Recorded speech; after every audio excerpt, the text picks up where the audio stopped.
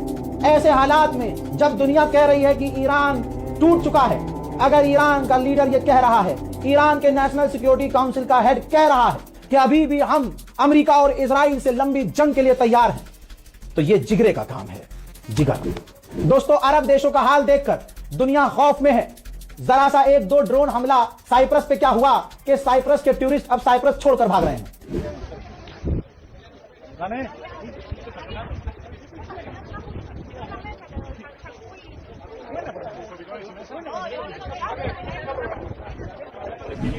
हज़ार डरपोक और दोगले रशिया ने कहा है, जी हाँ मैं दोगलाई कहूंगा इसे, इसकी वजह मैं किसी और दिन बताऊंगा। रशिया ने कहा है कि हम ईरान के लीडरशिप से टच में हैं और तुरंत सीज फायर की मांग करते हैं। उधर ईरान ने यूएई, दुबई, भाई दुबई को बड़ा पेला यार इसने, ईरान ने भाई यूएई की ऑयल रिग पर ईरान का बड़ा हमला। देखिए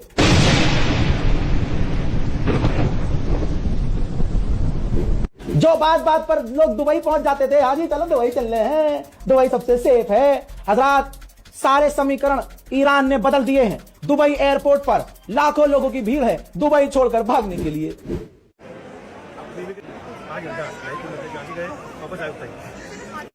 वहीं तालिबान ने सपोर्ट किया है ईरान को और फोन पर ईरान के विदेश मंत्री से फोन पर बात की है। इराक में अमेरिका और इजराइल के खिलाफ खतरनाक प्रदर्शन जारी।